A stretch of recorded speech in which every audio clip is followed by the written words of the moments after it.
So, Berto, there's a new documentary on Showtime about Bill Cosby, and I was starting to watch it, and I thought, well, I got to do an episode with Berto about this. There's also some new legal news about him. And so I texted you to watch it, and I watched the documentary, took notes, and at the end realized that we've already done an episode about Bill Cosby in 2018, 3.5 years ago. And I had forgotten that we had done this episode. Similar to other, you remembered doing, I mean, I guess I did remember doing it. I just thought that you wanted to do an update, you know. Yeah, this is the Psychology in Seattle podcast. I'm your host, Dr. Kirk Honda. I'm a therapist and a professor. Who are you, Berto? My name is Humberto Castañeda, and I sell unsticky tape. So the documentary is called We Need to Talk About Cosby on Showtime 2022. Directed by Kamau Bell. Have you ever seen his stand-up, Kamau Bell? I think I've seen a couple clips on YouTube, but I haven't seen a whole stand-up thing. I actually saw him live at Bumbershoot. What? Really? Back when we still had things like Bumbershoot. Rating Rotten Tomatoes, Berto, what do you think? Users gave it a 90. And what about Rotten Tomatoes? And Rotten Tomatoes gave it a 85. 98 Rotten Tomatoes. Ooh. And 81 audience. So, the opposite, actually. Well, actually, even higher.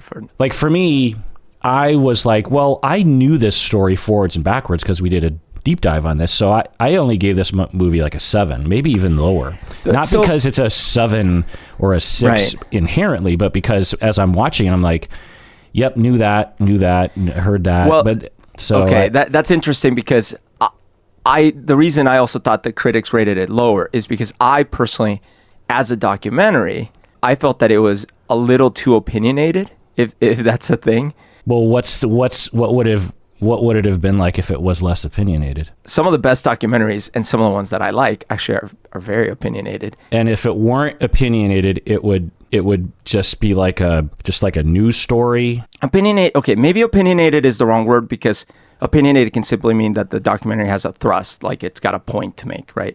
Maybe it's a little too personal or something.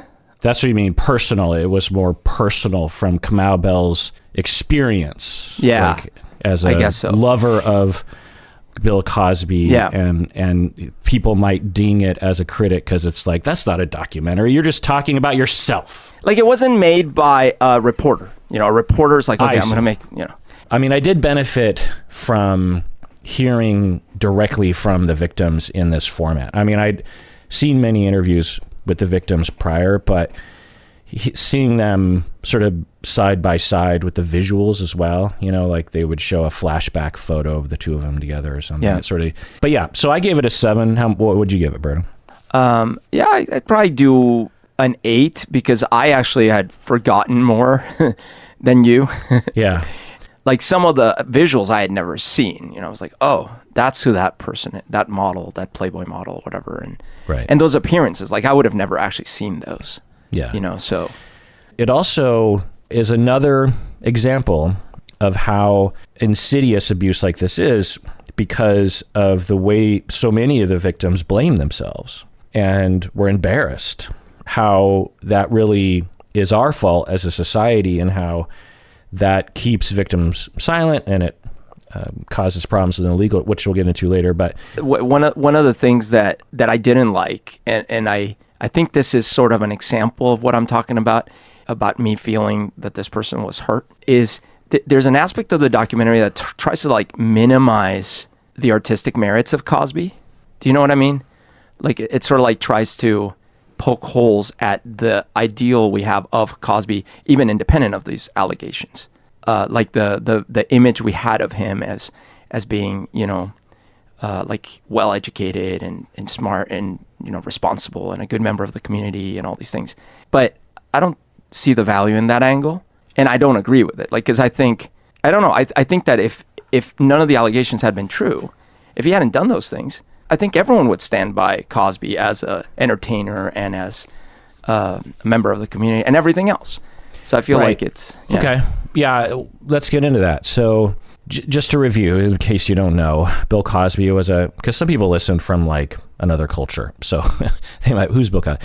Bill Cosby was a huge figure in the entertainment industry, and that's almost like an understatement. Think of like the Michael Jackson of television and stand-up comedy. He was known by everybody.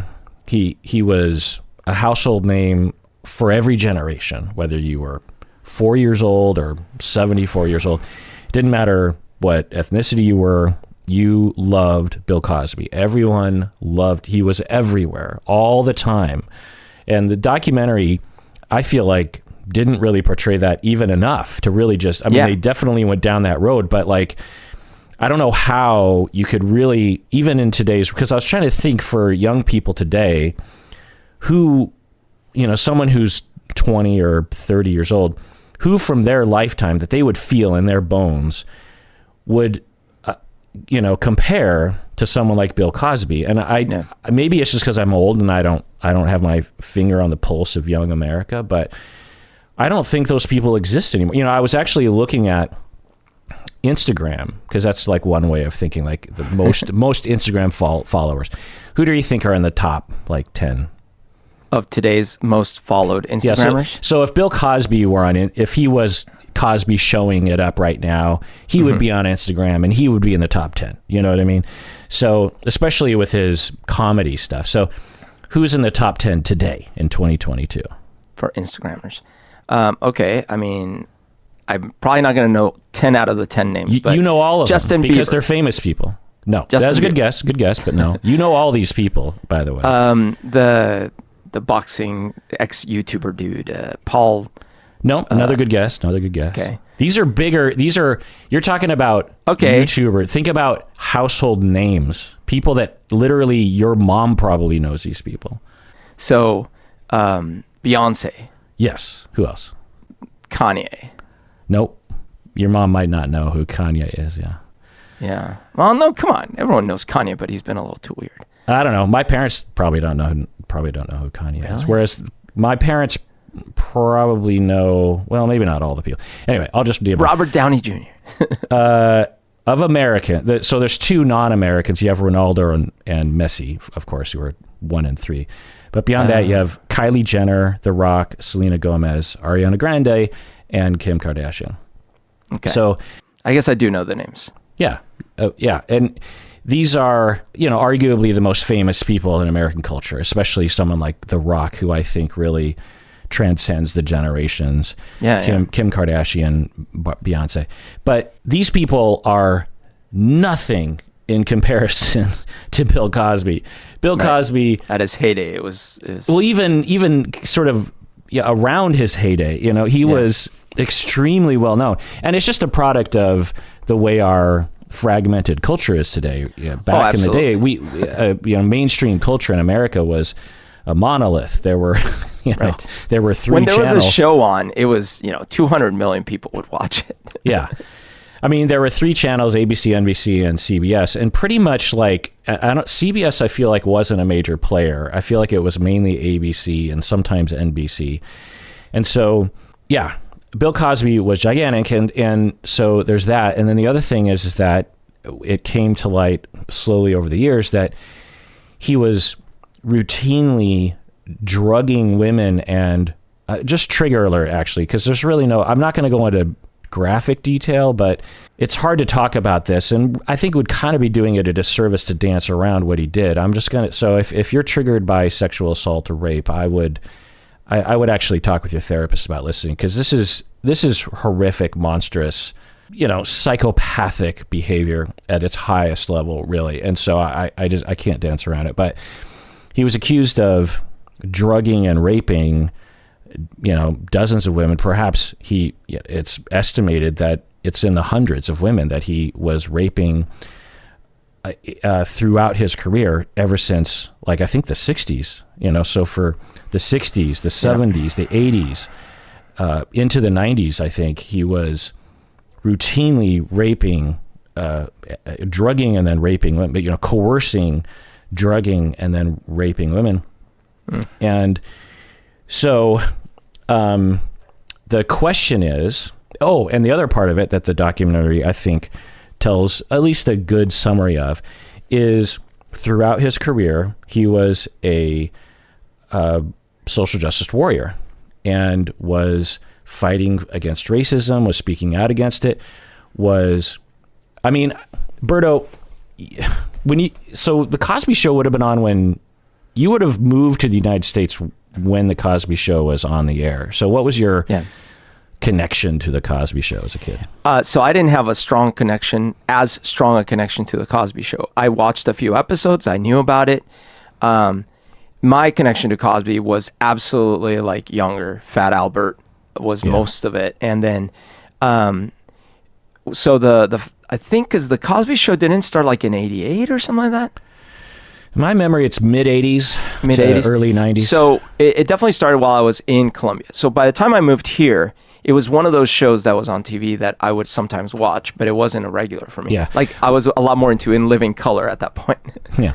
The show, unbeknownst to me as a kid, was huge as a furthering of Black people's careers, exposing mainstream America to Black artists. And it was the number one show for a while, right? Yeah, for years in a row. And at a time when number one show basically meant everyone.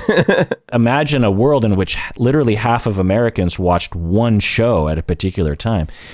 So it was impossible because you only had TV, and so it was impossible for you not to catch some of those episodes. Yeah. And so everyone would have seen it to some extent. And some people most people, in fact, followed it religiously. Yeah. He reminded me of my dad. We used to listen to his comedy records as a kid. Yeah. So I keep going on these tangents, but I feel like I want to. So this is my podcast. It's going to happen, Berto. Is my dad, Japanese American, was very much like Bill Cosby. He was a strong, principled father who, was super funny. He could have us. There was this time we went to the expo, the World Expo in. Is that where It's like the Space Needle was in 1962. Yeah, but that's the kind of event that they would unveil those kinds of things. Yeah, so I don't know if they do it anymore, but there was a time when I think it was every year. One time it was in Spokane in 74, and I remember going there. But the monorail, was the monorail also at the time of Space Needle, or was that later? I think so. I think monorail was part of the expo 1962, and there was a 86 expo in Vancouver, BC, and I remember we were in this tram up above, just me and my family, and I would have been 15 and my siblings would have been older and my younger, but anyway, we're in this thing and my dad had us, I don't know what he went on some long riff that would just had us literally gasping for air and crying because we were laughing so hard, like no joke, like just tears, all of us streaming out of our faces, just belly laughing on the floor of this tram. And I'll just never forget it. My dad was like that all the time, and he made those same facial expressions. And I don't know if he got them from Bill Cosby or what, but like, was he recreating a skit, or was he was just making jokes. He was he's not a jokester. He's not like a one-liner kind of guy, but he's a very funny, like any of the humor that you kind of get, however funny you think I am. I get that from my dad. My mom was a good laugher, but she's not a good creative joke teller. You know what I mean? I can actually picture your dad's personality being the Cliff Huxtable type personality. Oh yeah.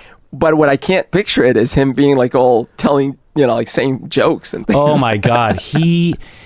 His whole family, all the Japanese on my side, they can tell a story, and it is so the way that Bill Cosby just sucks you in with the facial expressions and the mannerisms.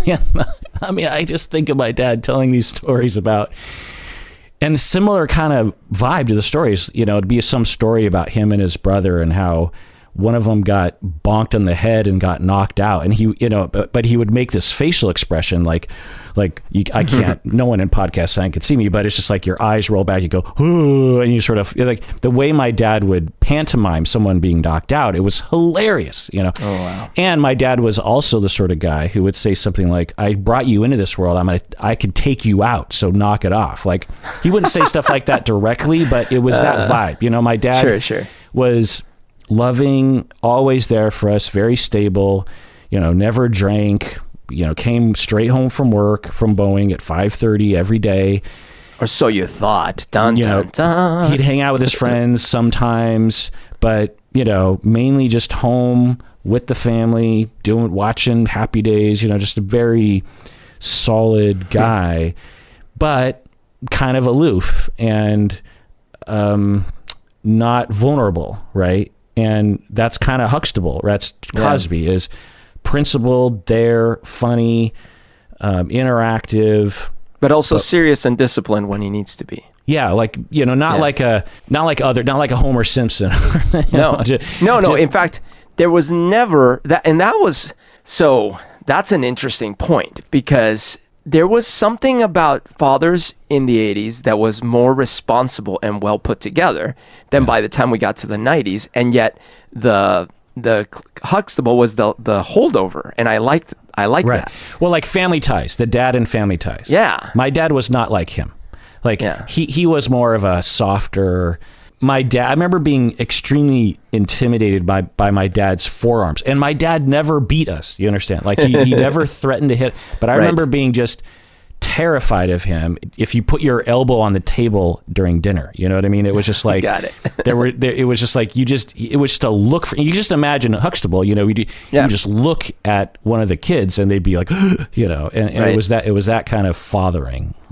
So anyway, my point is that with Bill Cosby, similar to Mr. Miyagi, actually, in a way, it's like if you put Bill Cosby and Mr. Miyagi together, you get my dad.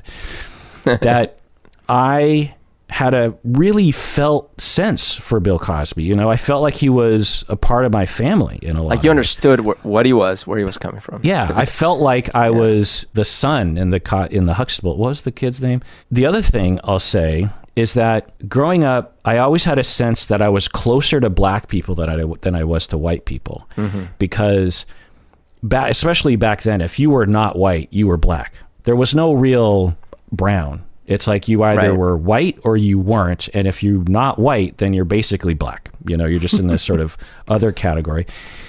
And growing up, my dad, it was definitely true for him. Growing up in Spokane, it was vast majority white people.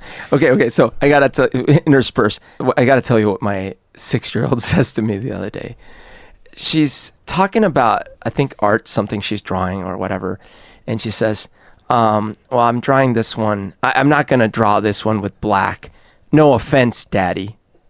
She says to me, and I'm like, wait, what? Well, first of all, why do you think it would be offensive to say that you're going to draw in black? And then she's like, no, I mean, because, your skin is darker than mine. Like she just made that intuitively, or was that influence from society? Well, that's the thing. No, it's got to be from society. There's no reason why she would. And of course, both of my kids, especially my 11-year-old, are horrified at any mention in a show or thing about racism or discrimination or anything. But for some reason, this is the sad part of the story. It's like, for some reason, she's already at a point where she would say, no offense, Daddy. And that she would actually look at me and say, oh, well, Daddy is a little darker than me. And now society has taught me that there's something weird about that. And so I'm going to have to say, no offense, Daddy, in this my innocent 6-year-old mind. And so I'm like, wait, why do you think If I was in the room when she said that, I would have cackled. I would have been laughing so That's the hard. hilarious part, because it's like... Well, especially her. I mean, literally everything she does is funny. Like her just walking down the hall is funny. I called her a walking sitcom, because like she's one of those kids in those sitcoms. But I was trying to explain. I'm like, look, first of all, I'm not offended if you think my skin is dark. That's great. Also, there is absolutely nothing offensive. And at the same time, I realize I'm not black. You understand? Right. Like, well, but even as I'm trying to explain it to her, I'm realizing, wait, I'm not even sure she's using the phrase fully as it would be intended, right? Like I'm not, but it was a hilarious and kind of dark moment, literally. It's interesting.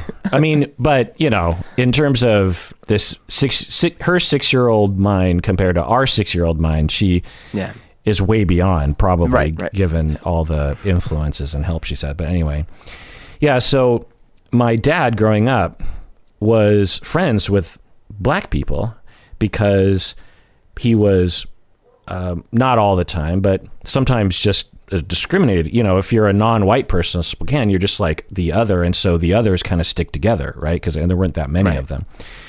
And so my dad had a lot of black friends. He listened to a lot of black music. He had, I don't know if I want to say black mannerisms, if you will, but like back in the day, you had Give Me Five, and that was definitely a black thing. It wasn't a white thing. Give Me Five was a black thing.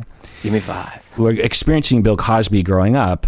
I felt the celebrations in the black community that we could say about Bill Cosby, since we had no one like that in the Asian American community, I felt like I was able to, and felt actually celebratory of black accomplishments, you know, which is kind of a sad state of affairs when you're just like, well, all we got is Sulu. You know, that's pretty much all we got.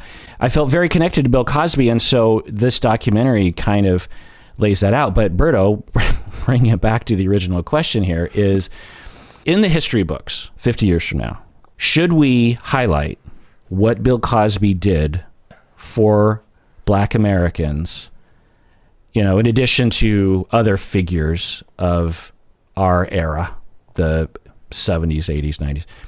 Should his accomplishments be mentioned? Oh, the asterisk I want to say before you answer is that as a kid, this is my whole secondary point, was when I watched the Cosby Show, I did not notice it was all black people. I just saw it as people, you know? Right. Not that I didn't notice they were black, and I'm not saying colorblind. I'm just saying I was so familiar with black culture, I guess, from my dad and his friends, that it just didn't register in my head. It just felt like a family sitcom. But, you know, this documentary and others that I've seen have really highlighted just how black it was. I mean, you just had every character, which is just such, even strange today. The doctor was black. The mailman was black. You know, the friends were black. I mean, they had a few white people in there, like Adam Sandler, for example. But yeah, it was a step up from Different Strokes. Right. Yeah. So the thing about this show, I think historically, it's even more noticeable. Again, even given today's landscape, it would be weird for today for a show like that to exist.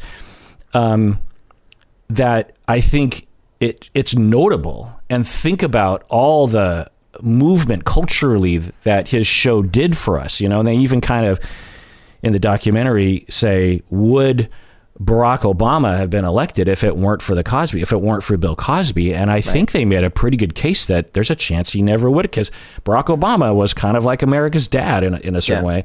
So should the history books 50 years from now, in their chapter on civil rights and awareness of racism and helping out the oppressed communities, should Bill Cosby's accomplishments be laid out, Berto?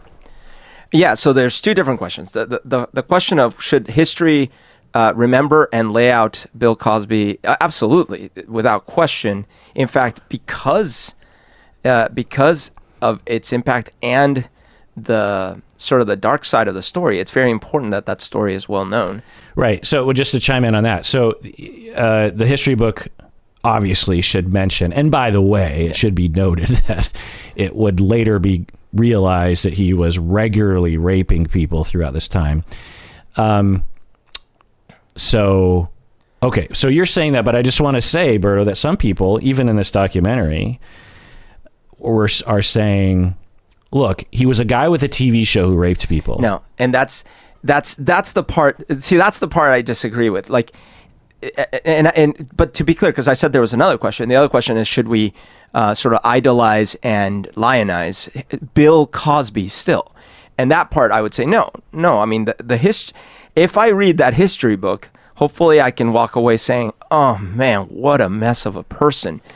And at the same time, what a interesting, very powerful contribution that person made to the black community. And it's one of those things where you have to just understand what happened, and wish that the next powerful contributor to a community like that is not also a monster. Because But what I don't think is, and this is where I don't think it makes sense to say like, well, I mean, when you think about it now, that wasn't that big a deal that, that he had his show. So yeah, so it was a sitcom. It was a dumb sitcom with dumb jokes about a family. So what? Oh, so he hired all black people. No. Like, that was a huge deal. He was establishing a good role model, even though he wasn't, right? He was establishing a good role model family, and he was giving opportunities to a lot of members of his community.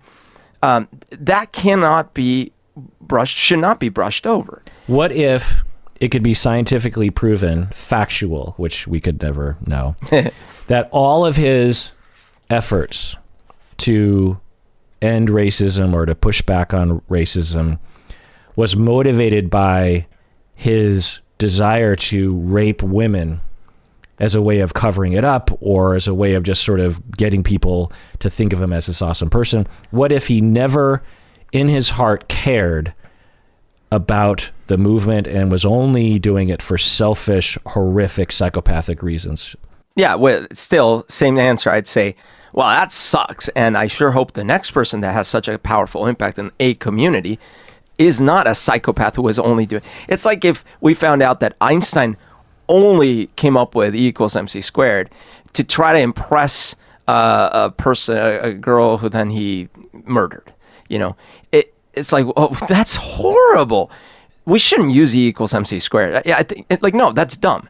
It's like, yeah, we gotta accept the reality of the situation and say the good that was brought into the world is good. The person who brought it in might be a very bad person, and their motivations for bringing the good might have been really poor. We're not going to throw out the baby with the bathwater. Throw out the bathwater, put people in jail, lock them up, don't lionize them. Well, what some people would say is, Harvey Weinstein actually had some similar, not nearly, I think he was like 1% of the accomplishments for society that Bill Cosby did, but Harvey Weinstein was known for doing good things for people and helping the underdog and oppressed individuals with their careers. Right. And I don't think any history book is going to highlight, saw the same thing, of course, but because I think the question, Berto, is, or the next question is, if we include him, even if it's heavily caveated with, by the way, you should know that he raped 60 documented women and perhaps hundreds more, but here are the accomplishments that he contributed. One would say, well, that just legitimizes a rapist. It glorifies a rapist. It helps him. He wins, and it also sends a message to society that, sure, you can rape, but as long as you do something good for society, then, you'll still get a positive footnote in history. What do you say to that? No, I look at it like, let's take Lance Armstrong, who I used to completely admire. I think most people did. So if we're writing the story of Lance Armstrong, why am I having trouble? Lawrence Armstrong. If we're writing a story, it would be ridiculous to have a one bullet saying, he rode bicycles. But anyways, he cheated in life, right? Like, that would be dumb. You would have to say, look, this guy was the best. He broke record after record after record. He had a anti-cancer foundation. People lionized him. They adored him. But it turns out he was a liar, and he defrauded. And the important thing about telling that whole story is to say, look at what you can accomplish. But if you have this part of you, then all that is destroyed. And in the same way, you could say, like with the Cosby or with similar things, you could say, man, look at all this good someone can do. But if this is the kind of person you're going to be, we're not going to remember you for this anymore. We're going to take what we could from the good you brought into the world, and we're going to put you aside and say, wow, what a tragedy.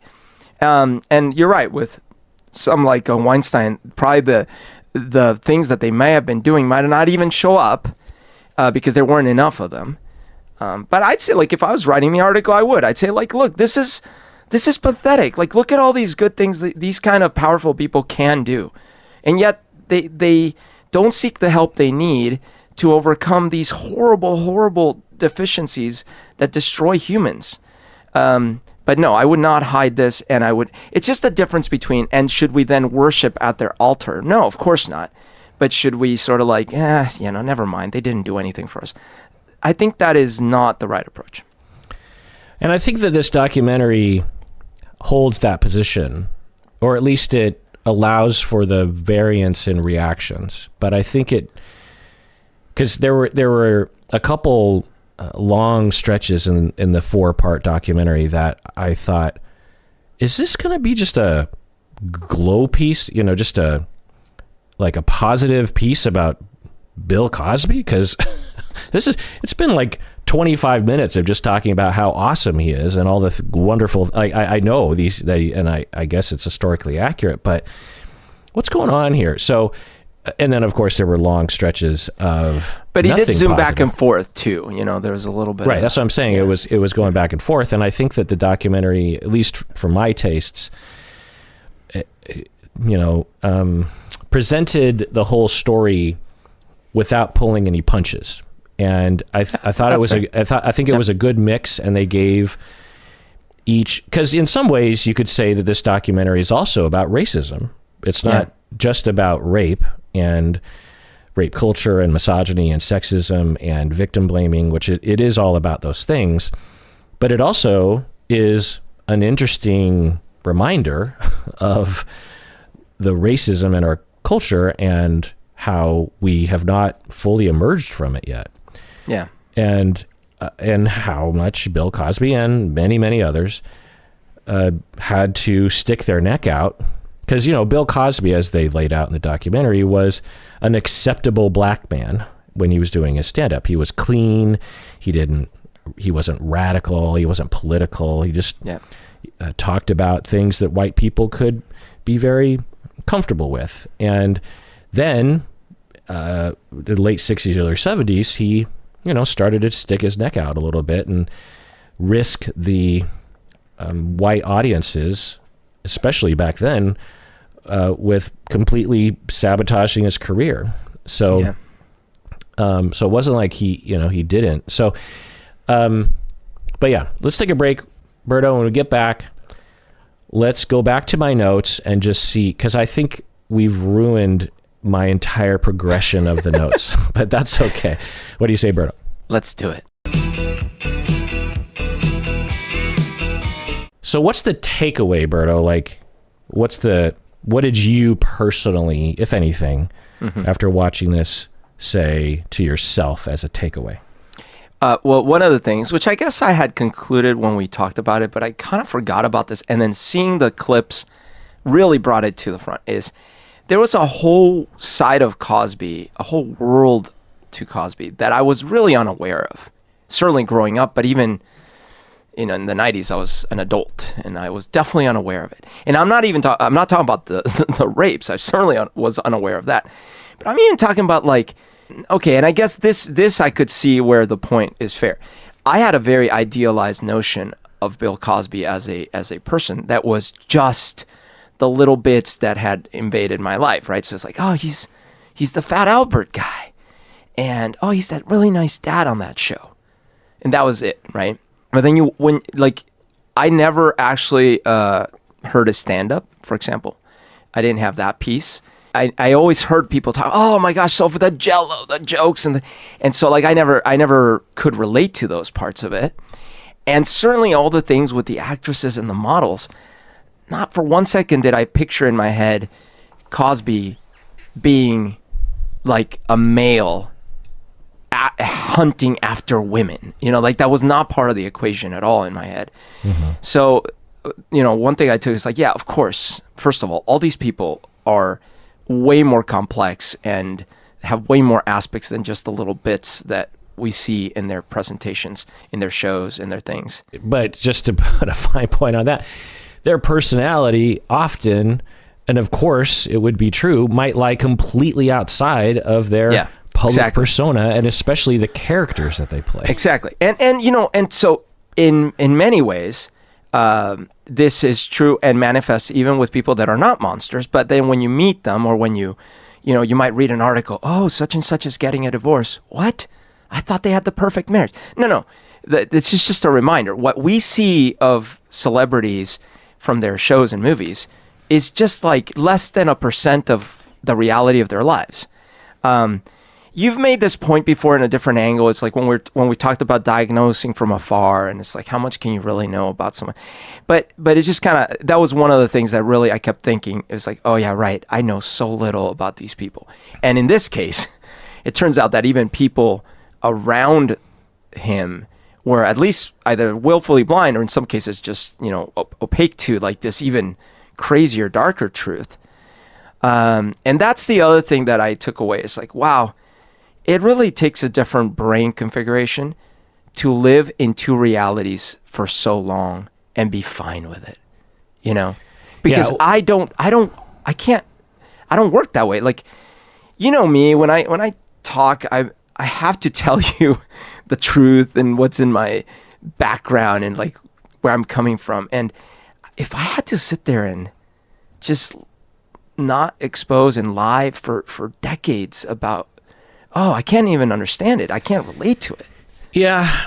On one level, I agree that it is almost inconceivable what these sorts of people do and how they live their lives. Harvey Weinstein, for example, that you could go from being nice and giving money to, charities and accepting an award from this and that, and then go right behind the door and rape someone and coerce them and drug them and sadistically, horrifically abuse them. And then to pop right back up and get, go back on the Cosby show and talk about how you shouldn't do drugs.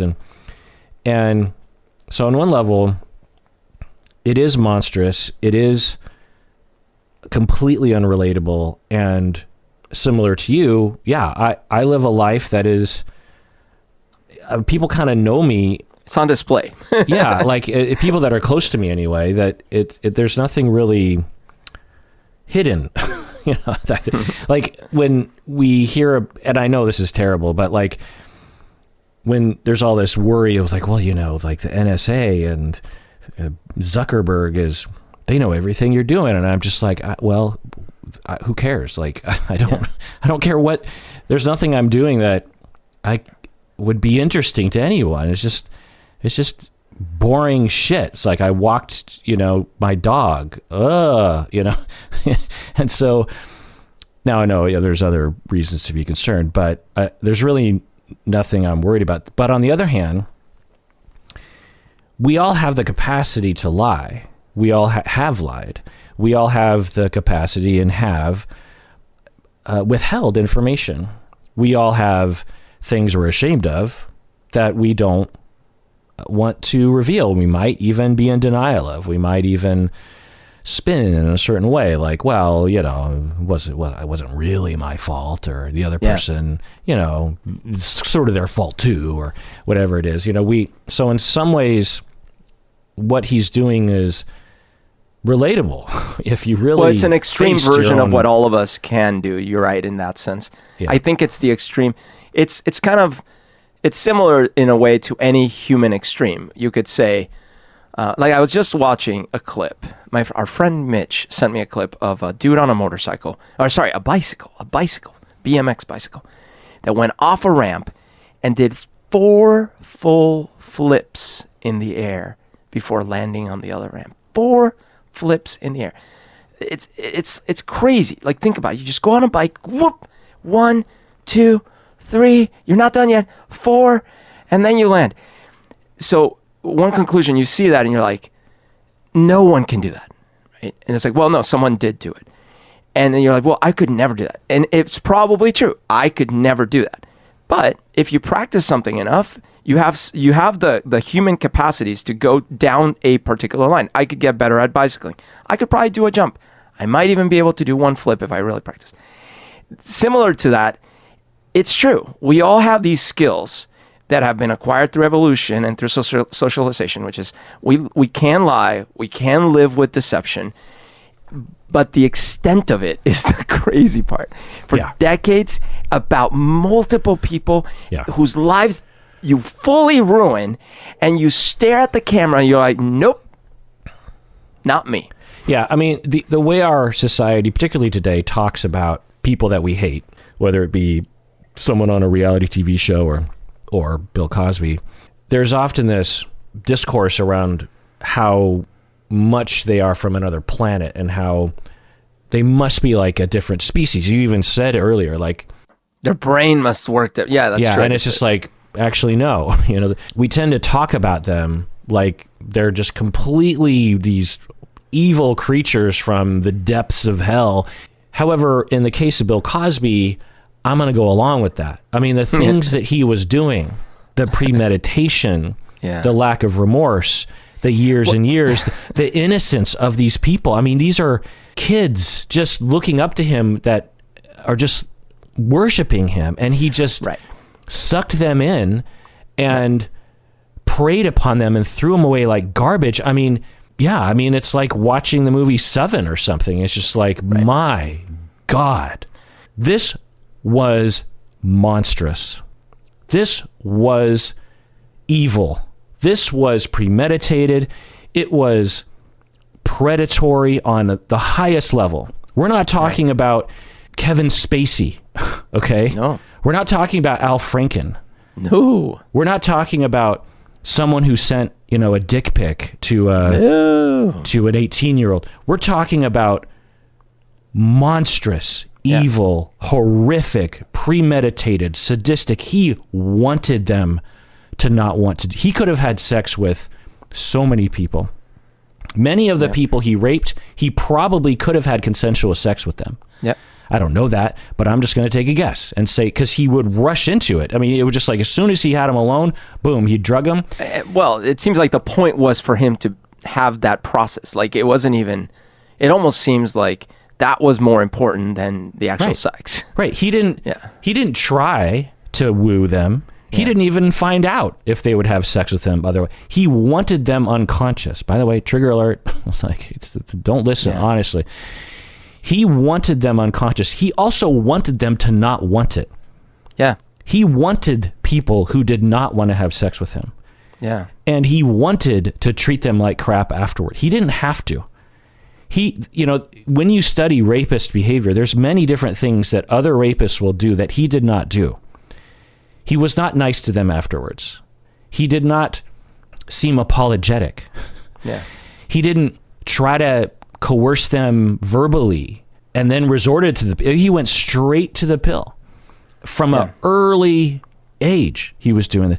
And he did it right in front of everyone, particularly when he was on the Cosby Show. I mean, he did it right behind closed doors when all the cast members and production and the fans and everyone's just right on the other side of the door. And he knew that the way victim blaming went and the experience of trauma, that these women will be quiet because they're vulnerable, they're 19, they're desperate for their career to get taken off, and I will use that to my advantage and I will sleep well at night. I mean, it is monstrous. That's the part, that I will sleep well at night. That is the encapsulation of what I meant, was that and I could make a similar point about and I watched the Ted Bundy documentary. But the thing is, I've already got a categorization for the sort of really the serial killers that we've talked about. Like, I've categorized them. I understand that I'm not like them, but I've already categorized them. I also kind of have a category for the mobster type, or maybe the Wall Street bad. This one is just such a, I don't have a category. I'm like, you just sit there in a position of power. You lie to everyone's faces about what's good and what's bad for decades. And then when confronted, finally, you just double, triple, quadruple down, and you never, what? Well, later we'll get into the categorization, of which he fits very neatly into.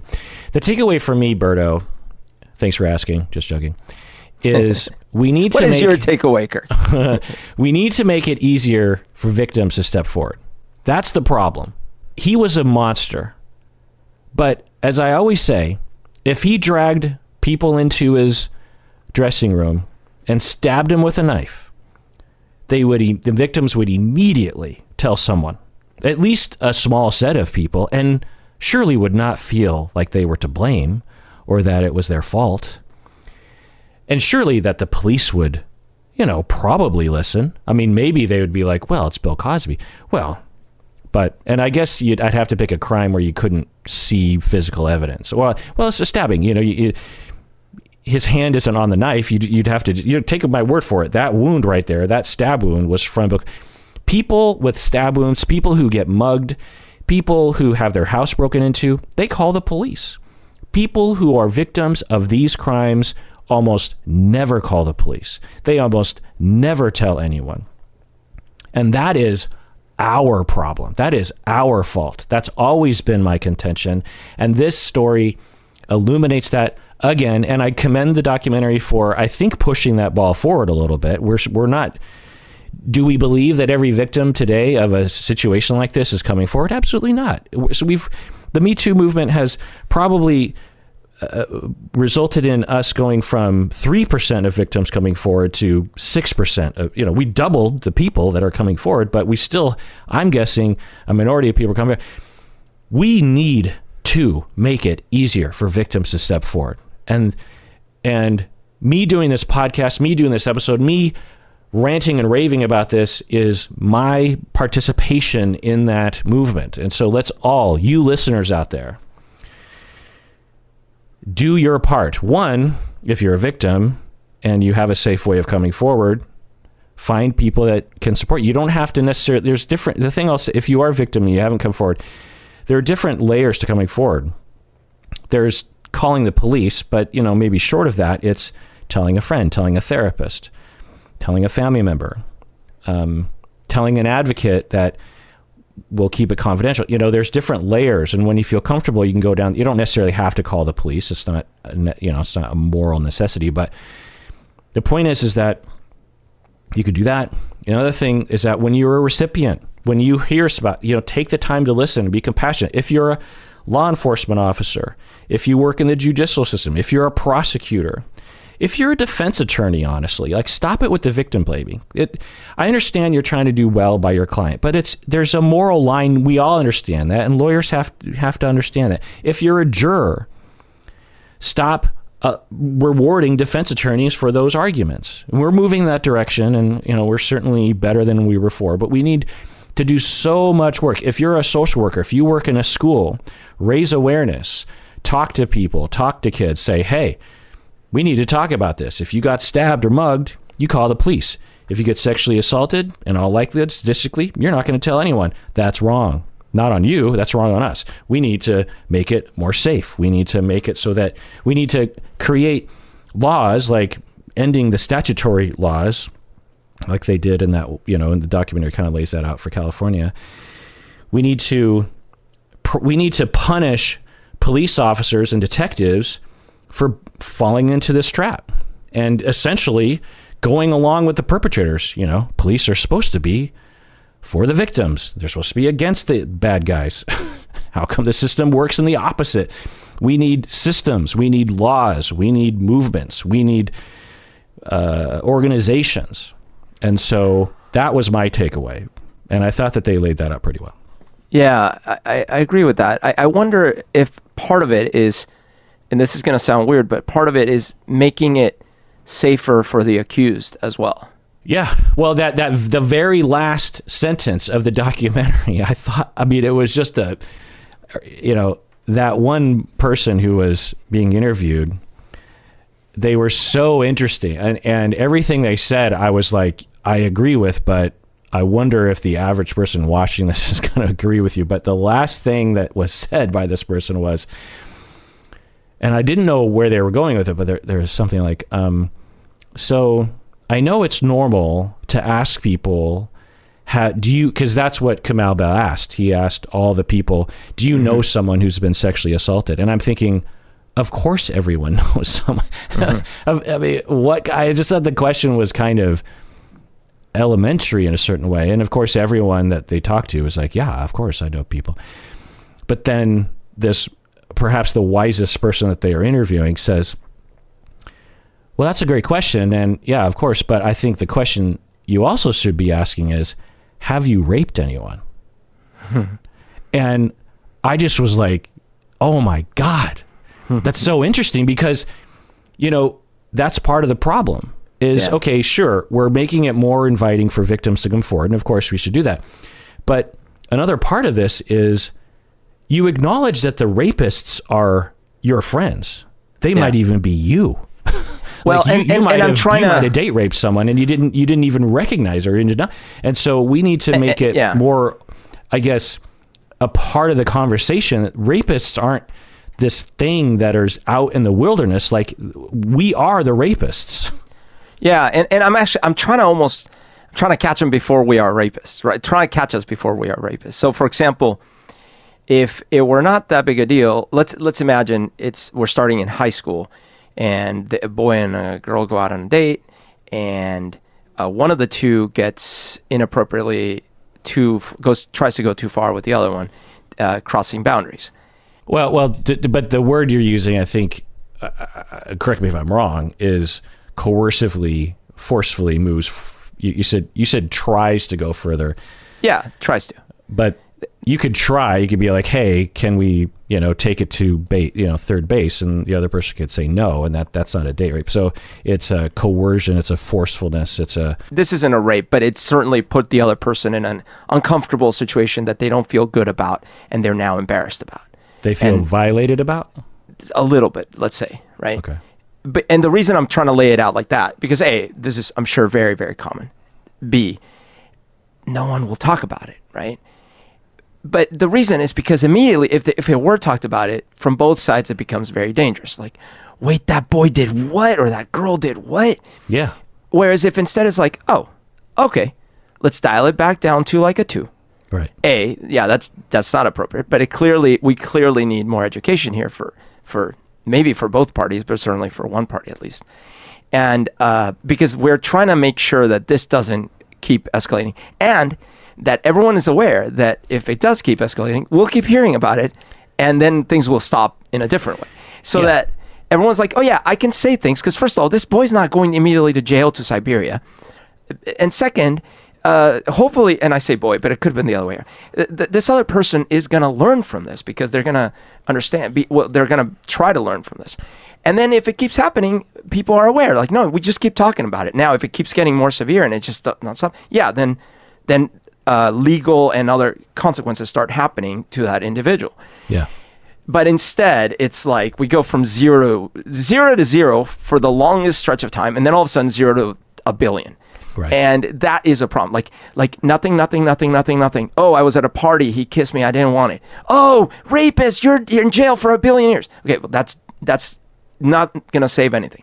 So then you get to a point where by the point Cosby's been doing this for decades and decades, all those victims, like all of them were scared from the very beginning.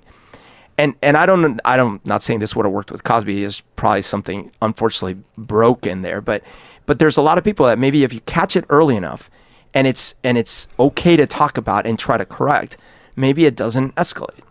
Yeah, absolutely. The other side of the coin, though, I think, is that when, our society and our culture, it sometimes doesn't change without a severe reaction in the beginning, although it's not nuanced and wise to all situations, as you're pointing out well. Because when we were growing up, there was talk about date rape kind of in the 90s. Like date rape was, and that was another thing that actually the documentary I thought laid out well, is like some of these victims in the 60s and 70s, they're just like, I didn't know that was a crime. In fact, they're just like, I thought I just got drunk and he took advantage of me. Like, I didn't know that was a crime, and that's something that I feel like younger people might not be able to appreciate, is that there was a time in our country when literally no one understood that to be a crime. It's like, well, you went into his room. Yeah. And you drank that drink. Yeah. What did you think was going to happen? Well, yeah. I mean, it's not like he raped you. It's not like he's right. he put a gun to your head. It's, right. It is what it is. And of course, in today's world, it's just like, well, it wasn't consensual, you fucking asshole. Like, that's the definition of rape. Was there any semblance of a reasonable implication that this was consensual. No, of course. Well, then it was coercive and forceful. It wasn't consensual, so it's a rape. That's all there is to it. Yeah, he didn't hold a gun to her head, but it doesn't matter. It was still, anyway. So the other side of this is that when we need something to change, sometimes, and it's not great, and there's obviously some bad outcomes from this, but we sometimes need an extreme black and white way of looking at things in order for the culture to really hear it, and just be like, okay, we get it. Like, because I think a lot of people are kind of I think most people are operating, especially about things that they don't think about very often and that they're not faced to think about very often, they have to have a yes or no. They have to they can't have a gray zone.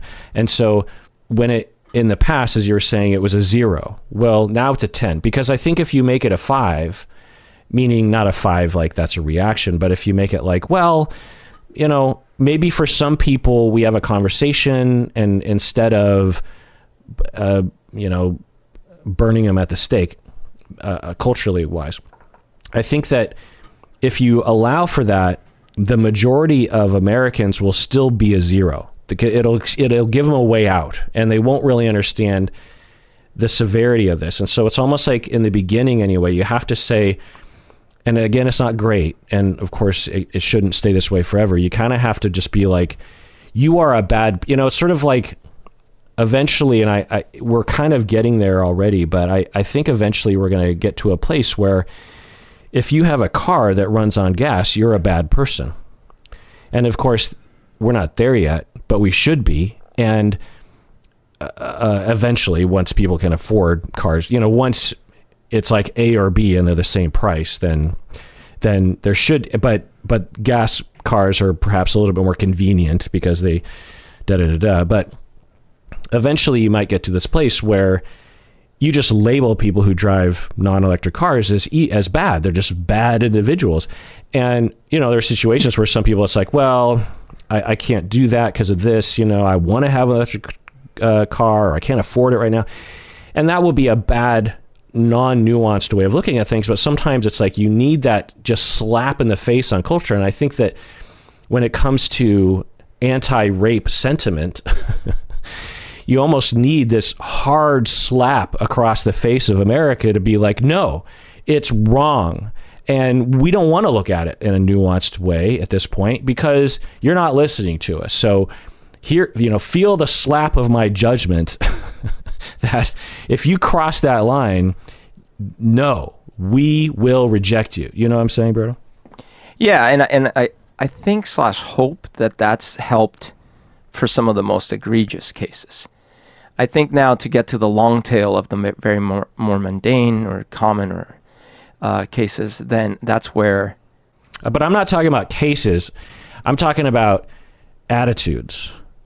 I'm talking about literally every American, most Americans need that slap across, whether, I'm talking about 78-year-old grandmas who never raped anyone. Like, they're part, in a very small way, they're part of the problem if they still have misogynistic rape culture, sexist point of view. Like, they have to change those attitudes for us to change and to stop the victimization, to allow for victims to come forward. We have to slap everyone across the face with this idea. I just don't know if those slaps work the way we want them to, because it's hard to change people. If the people already agree with something and you slap them about it, this is not even the right metaphor because they might get annoyed that you slap them. But it's weird. It's like you didn't certainly have to convince people that Harvey Weinstein was a bad person when all the evidence came out. Like, that was an extreme case. There was, I don't even remember someone still standing on the Harvey side. No, totally. But you do need to convince many, many mainstream people that their son, who was at college and had sex with that girl who was unconscious semi-unconscious, like Brock Turner, after consensually getting super hammered. She got consensually super hammered, and maybe a little handsy on the dance floor she got, but then he had sex with her passed out body and let's say she was dressed in a floozy sort of way, he had sex with her, mostly unconscious body behind the dumpster in the back of the frat house, we do need to slap people across the face with, no, that is a crime. That is wrong. That's immoral. That was rape.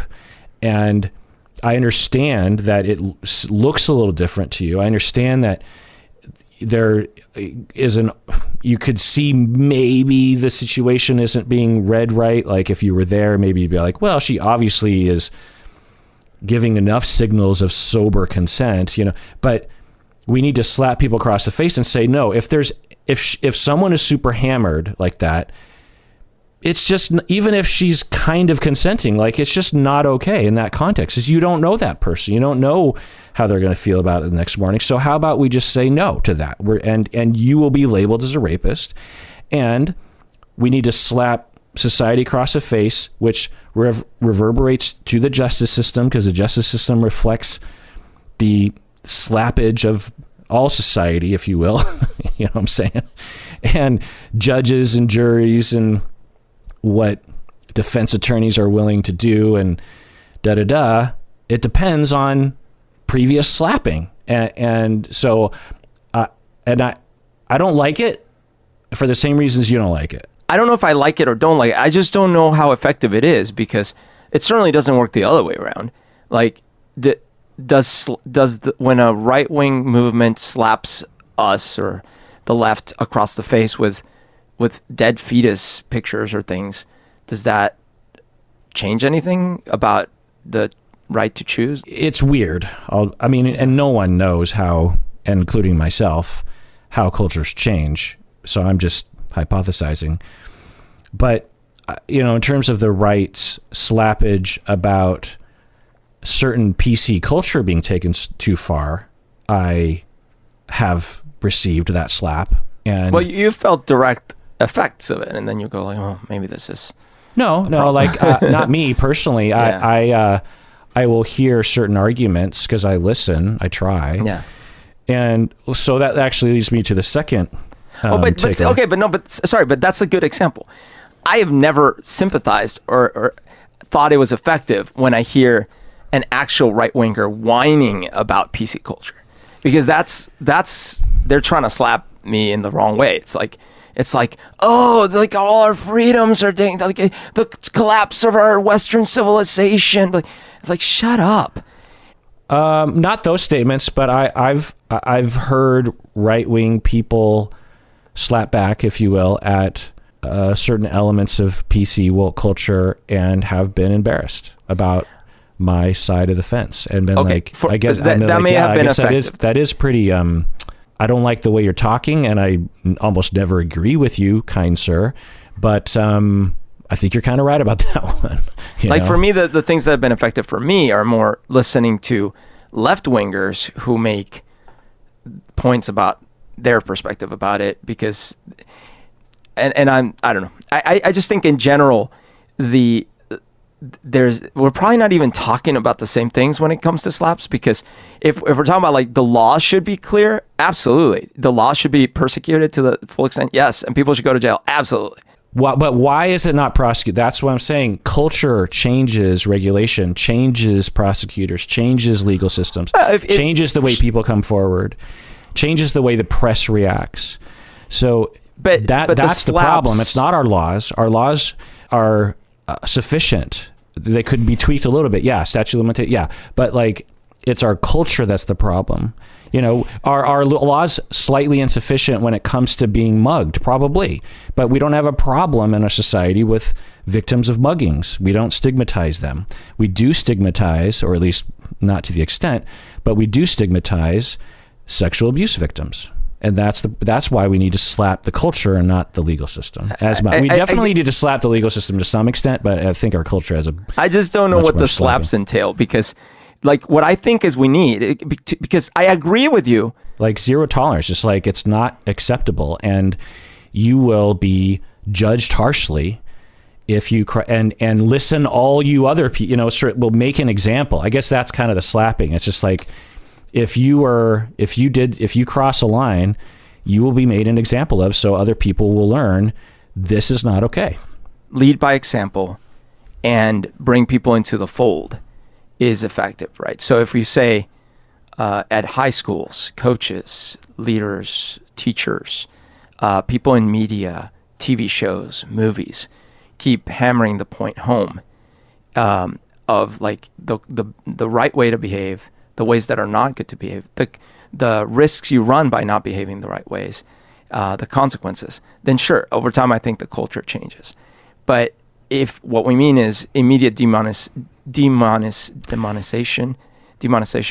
of anyone who's transgressed with zero tolerance, that's where I think it works for the big crimes, but it backfires for the smaller crimes. Look, I am 100 billion% behind all measures taken, big and small, to raise awareness and to educate and to support and to kindly, wisely lead, of course. But the things you're describing, Berto, about teachers or coaches sitting down with people and talking about this, it doesn't work. It simply does not work.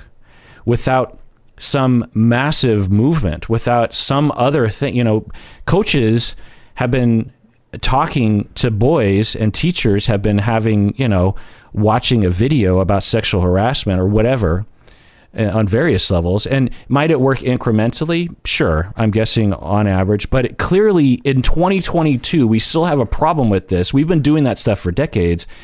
I'm just saying, I think, unfortunately, if we really want to move things faster, which is justified in attempting, sometimes being harsh, I think, and that's just my opinion, I just think it... Now, would I be super enthusiastic for this point of view if somehow I had made a mistake and somehow I was the recipient of a too harsh reaction? No, of course I'd be like, hey, give me a break. It wasn't that bad. But I'm not in those shoes, and so I want things to move forward. I'm just tired of it, and I just don't see it in my lifetime changing. I imagine, in the last podcast episode that comes croaking out of my dying body on my deathbed, I'll just be like, we need to slap them back for the rape culture. It's like with the drug war. The whole premise was like, we just got to hit hard. We got to go in with everything we can. Commercials should show kids how they'll die instantly if they take a drug. And then, obviously well, that's a lot an example, of that but that proves my point. That's using the legal system to change society. Media, right? And TV shows, movies, commercials showing that if you take a drug one time, you die instantly. The outcome that they were hoping for was a better America, right? A healthier, better America. Was putting people in prison for holding on to a couple of joints, does that have anything to do with making a better America? That was slapping. But right? that's, unwise slapping. Let's try to be wise with our unwise slapping. Because what I think would work better, and has in a way, is to try to bring people into the fold by acknowledging that drugs are a part of reality and drugs are consumed and not all drugs kill you instantly and blah, blah, blah, blah. In other words, it is a more nuanced conversation, unfortunately. But there is a room for the big slaps, because you can't have that nuanced conversation when it comes to stopping fentanyl crisis or something like that. Or in the case of what we're talking about, I think the Me Too, and this is to your point, the Me Too movement had to happen, because if it didn't, then even the big cases would go untried. I'm just going to take a guess and say that the majority of big cases are still not. Oh, absolutely. Yeah, right. Yeah, so fine. So we needed the Me Too movement, even just so we could skim off the top some percentage of, but then, and arguably cases that were already being talked about. Right. Fine. So you had that slap. But now what's the follow-up approach so that kids start feeling like, actually, it's okay to have really awkward, kind of creepy exchanges when you're growing up and not sure how sex works and all these things. And that's not going to ruin either of our lives as long as we talk, learn, and grow from this, and then don't let it get further than that. You see what I'm saying? Because otherwise, I think there's a pretty easy way. Now, the implementation for the teenager is complicated, but there's and many people do teach kids this lesson, which is really just make sure that the other person wants to move forward. How about that? It's a pretty easy, and you might actually have ideas in your head of entitlement based on gender that are simply not true and harmful to other people. So how about we look, anyway, my other takeaway from this, which I thought was pretty brave of Kamau Bell to actually go into, which is that racism against black and brown people leads to black and brown protectionism for a good reason, which leads to apologetic views of abusers, which is a bad outcome, right? So you have black and brown people being falsely accused of many crimes, including rape crimes, sexual crimes. A black guy, isn't that the whole basis of To Kill a Mockingbird? A black guy is just like around a white woman, and some white guy comes into the room and is jealous or something. And then this is based on the things that would happen frequently, unfortunately, right? Yeah. It was very common that particularly black men, just for looking at a white woman, or even consensually going on a date with a white woman, it would be considered rape. It would be considered disgusting and all sorts of things. I've heard it all, again, as a product of multiracial parents, my dad being a brown person. I've heard it all, it's just like, the brown people are infecting, or they're just sex crazed and that kind of. So many black men were falsely accused of rape. And as a community, you want to be very skeptical when white people start screaming rape about a black man. You're like, we've heard this before. And there's a good chance that a good portion of those accusations are going to be correctly rejected based on the fact that you have a white woman or a white person claiming that a black man did something like this. But if you universally do that, then it leads to allowing a criminal to get away with it, or at the very least, you're supporting someone and victim blaming someone that did something horrific. And that's why slaps cut multiple ways and are dangerous, because when you're trying to overcorrect on one side, you might accidentally undercorrect on the other side. I hear you, Berto, and I support that. And the black protectionism is the slap to me.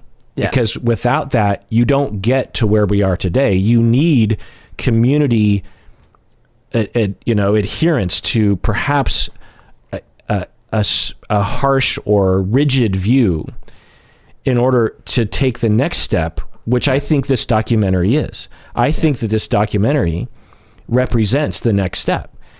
At first, you had black people just being accused powerlessly and being literally lynched for rape crimes they didn't commit. Right. Then you had black protectionism, and you said, you're not going to do that to us anymore. And allies of black community, how about we all stand together against white people who make these kinds of allegations? I mean, I'm sure there are many black entertainers who are falsely accused of this kind of stuff at times. I don't know the rates, but, or at the very least, maybe it's a higher rate. I don't know. So the black protectionism in general was good, but, and sometimes maybe it was rigidly held because it's like, look, we draw a line in the sand. You're not going to do this to us anymore. And were there examples where the protectionism should not have been applied? Yeah, but without the black protectionism phase, you can't go on to the third phase, which is a more nuanced view, which is what this documentary represents, where you have black people, Kamau Bell included, looking at this and saying, look, racism, yes, we understand. Black protectionism, yes, it's good. But there's more nuance. Let's relax the rigidity a little bit and actually accept that some black men do rape white women.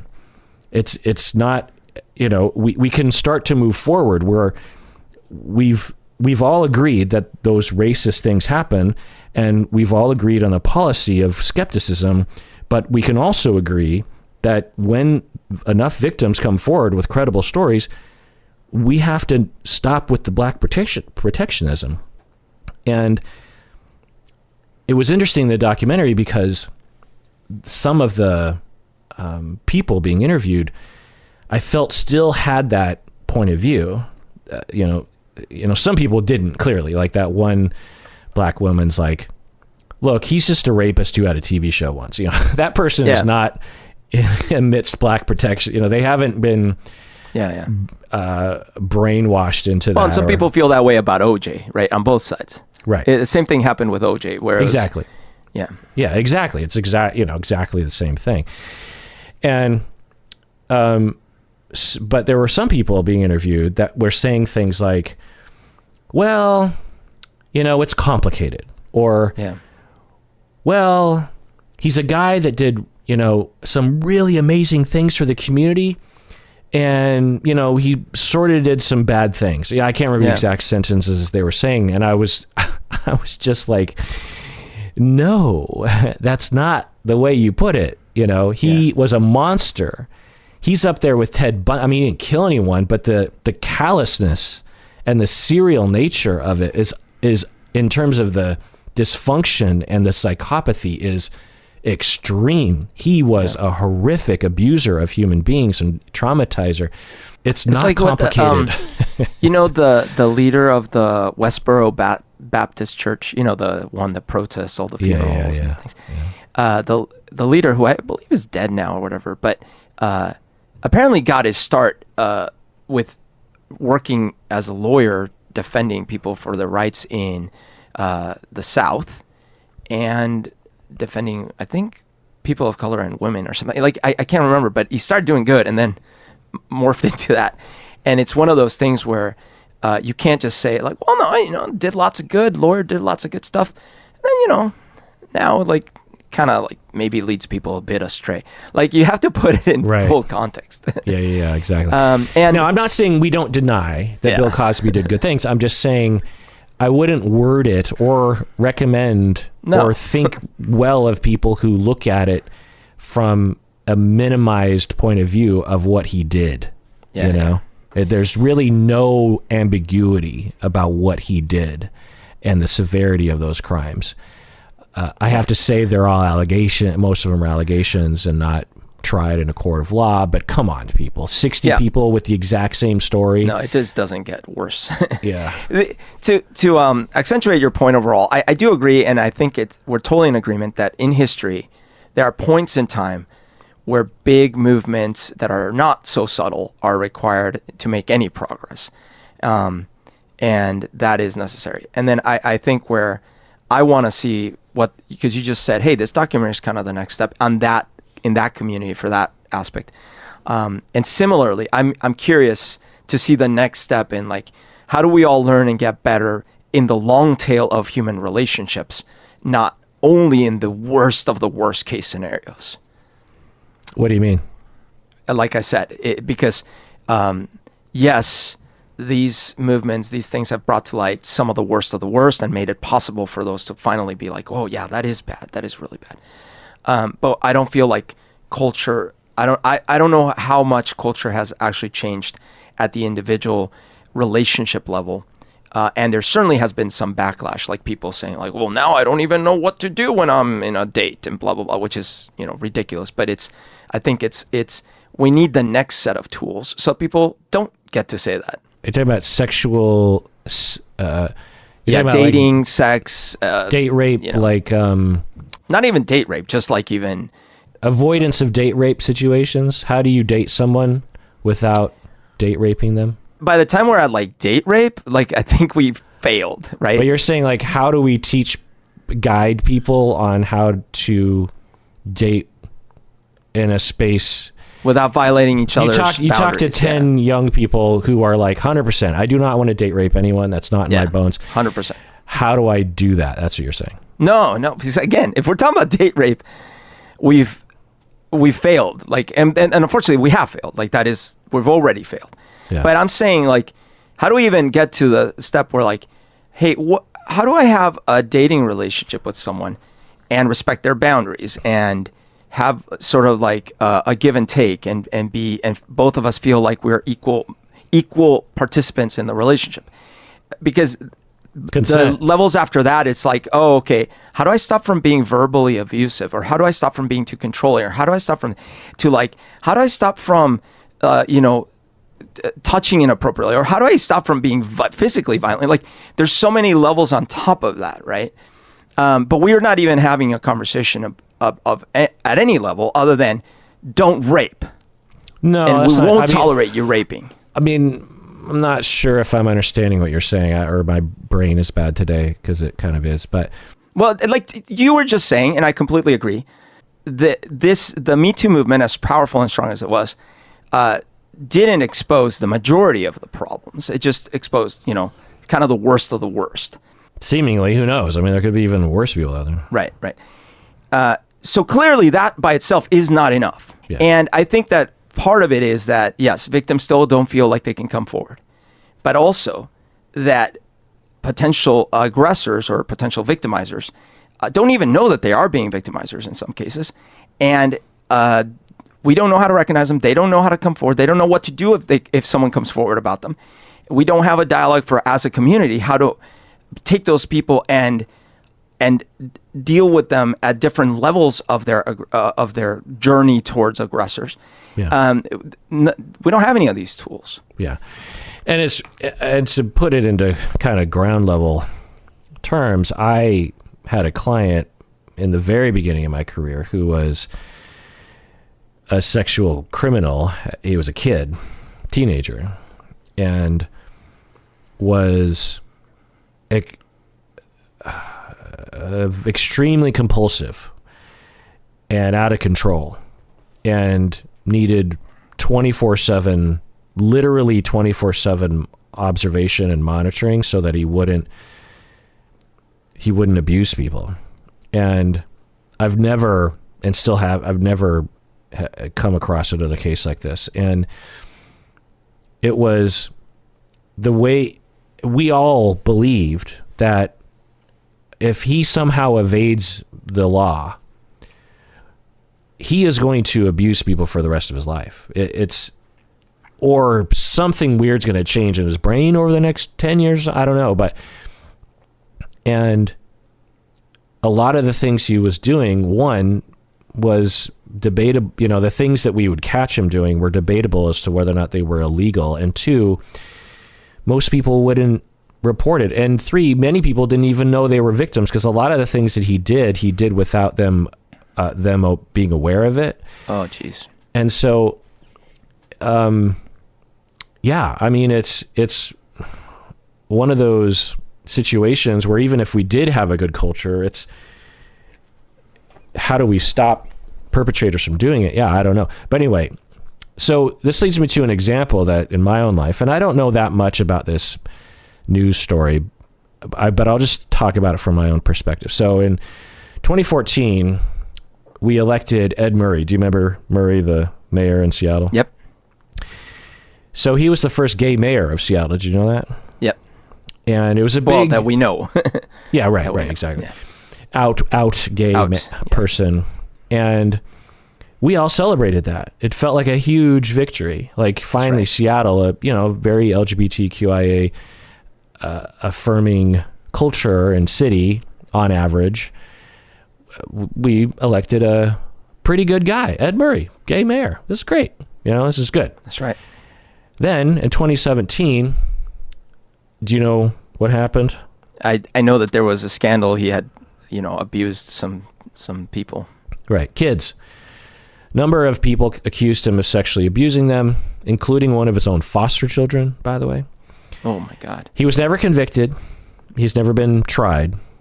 So, who knows? But it certainly has the markers. It's a smaller version of Cosby. Mm-hmm. It's not as many people, but there is no reason. But it's a political figure. So it's like, well, maybe it's... But have we ever... Anyway, point is that if you just heard... So what happened in my anecdotal, I don't know, but in my circle of libs, I didn't hear anyone criticizing him. No one was criticizing him. No one was up in arms. Maybe they were secretly, and maybe it was just outside of my circle. But I either people saying nothing or defending him, and people that would never stand for victim blaming, people that would never stand it, especially if this was a Republican mayor who got accused of this. I mean, these people who were close to me would have, I mean, there just would have been no doubt. But because I wonder if it was that combo of he was gay and the victims were not women. What do you mean? I don't know, because I'm guessing that a lot of the people that you were expecting are usually up in arms about, a lot of these crimes, which are usually being done to women. They're boys. They'll get over it. It's Yeah. I see. Yeah. Right. Yeah. Well, I don't know. I mean, if we had a Republican mayor who was accused of the exact same things and all the victims were boys, do I think that these people would have been apologetic about it? No, I think they would have. Yeah. And similar to black protectionism, there's been decades of gay people being, particularly gay men, of being accused of being pedophiles, even though it's like, what are you talking about? Priest protectionism. There's a lot of protectionism going around. Yeah. Right. But with gay men, similar to black men, you understand why there would be the protectionism. It's a justifiable movement and rigidity around stop discriminating against our people. You can't do that anymore. And with this gay, and maybe outside of my circle, there were plenty of gay people and other libs in Seattle who were like, no, Ed Murray's got to go. Like, that's just not okay. But I didn't see that. And at least it wasn't loud. Let's just put it that way. I can relate to this as an Asian American. Even though China is like a completely different culture than Japan, and of course Japan and China have multiculturals inside of each country. As an Asian American, I get lumped in with China, so I feel akin to Chinese people. Right. And when I hear about the way white Americans typically talk about China, it's like this dirty, disgusting place where everyone's eating dogs and animals and, in sewers and shit. It's just like the way Americans talk about China, it's like lawless, and they're stealing all of our technologies and our gerbs. Right. And, the way they talk, I'm just like, it's another culture and it's another economy, and are there problems? Yeah, there are problems with our society. Like, why are you focusing on, and especially like, Americans don't eat animals, because Americans eat animals. They just eat different animals in China. Like, so it's okay to eat some animals, but not other animals. Like, either you're against animals in general, or stop it with the differentiation of the animals. I to that point, I just saw a post on Facebook about Spain wanting to really do concerted farming of octopi, like octopus farming, right? And there was so many people outraged because octopi are very self-aware and blah blah. And I agree. I mean, I think it's not good. I try to no longer eat octopus. Pigs are pretty smart animals. Exactly. It's like, yes, we agree, but we kill animals that are self-aware and smart all the time. Yeah. Now, again, if you're against octopi and pigs, then I understand that. But to be against everything that China does, that's fucking racism. And when the virus came out of China, I was like, fuck. Right. This is just going to play into that whole thing. It's just a dirty cesspool of 1.5 billion people. The way that they talk, like, they'll be like, there's so many Chinese people that if you lined them up and walked them into the ocean, the line would never end. Have you ever heard people say that? What? Yeah. Yikes. That's said by like professors as a way of talking about how many people. It's like, why does it have to be into the ocean? Why can't it just be like through a doorway? You know what I mean? Like, but it's the dehumanization. It's Chinese, so terrible. Chinese are they're not humans. Even also, the this Japanese idea of people. like, we're gonna line them up. Yeah, and I'll point out that Japanese people think of Chinese people this way, So, and Chinese people think of other Chinese people this way. So it's not just white Americans that are thinking this. So when the virus came out, I just thought like, could it? And it's so stupid, It's like, what does it matter? Right. It's like, it's going to kill all these people. But I was just like, couldn't it have come out of like Germany or something? Because like, this is just going to add to it's just fuel for the fire. And when different investigations, I was like, well, and when people were talking about it in the beginning, it's like, well, we don't know where it came out of, Yeah, Wuhan, sure. But it might have come from Russia. And then China is just really good at detecting, which is still, by the way, possibly true. But it seems like it definitely came out of Wuhan, but who knows?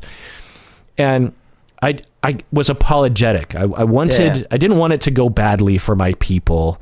And I get that. I get the protectionism. Right. But at some point you have to stop and take a deep breath and say, it's like when I see an Asian who's a bad driver, it's like, I'm like, come on, or there's a crash and it's on the news and I'm just like crossing my fingers, like, please make the perpetrator of the accident not Asian. Like, please just make any other color, just like, please. And then when it's an Asian person, I'm like, and then I probably make excuses. I'm probably just like, well, do we know the Asian person was to blame? I wouldn't do that if it was any other ethnicity behind the wheel. I get it. But for all of us, there has to be a beat that we take and say, wait, am I victim blaming? Am I part of the problem? I get the impulse, but it doesn't help our cause if we're blindly protectionist of everyone, including the monsters. Right, Berto? That's right. I agree. I don't have the cultural thing for whatever reason. I don't feel that allegiance to Colombia or Latin people enough to be like, oh, that better not have been a Latin person. At the same time, I can understand it from different kind of allegiances. Like certainly, if something came out about Paul McCartney or something, I would be like, no, we gotta really look in. No. Totally. I would be actually extremely biased. Well, you and I are definitely Paul McCartney protectionists. Yeah. Well, and actually, because society and people who are peripherally aware of the Beatles, in my opinion, I'm guessing in yours as well, are irrationally negative about Paul. Are there some negative things about Paul? Yes. But it's just like John and George are these like, untouchable positive, forces for human good. And Paul McCartney is this narcissistic, controlling asshole. And it's just like, no. And so that built up protectionism in me. I'll say I've also been protectionist of John, and he's, allegedly did some really bad things too, And why? Because I am biased towards the Beatles. And so I can relate from that perspective. Although the part that is hard to relate to, and I think you gave a better example, is there's no history of like the Beatles being persecuted. Right. That's the difference. But do we like the Beatles in all of them, all four of them? Yeah. And are we defensive for all of them? Yeah. And when one is seemingly particularly bullied by people, are we going to be a little bit more protective of that person? Yeah. I mean, that's the thing. All right, Berto. Well, I'm just realizing, I thought we were going to be able to do this in one shot, but I'm realizing now that we're going to have to make this a two-parter. So let's end it here. And then when we come back, we'll pick up where we left off. What do you say, Berto? That sounds great. All right. Well, that does it for that episode of Psychology in Seattle. Everyone out there, please take care of yourself because you deserve it.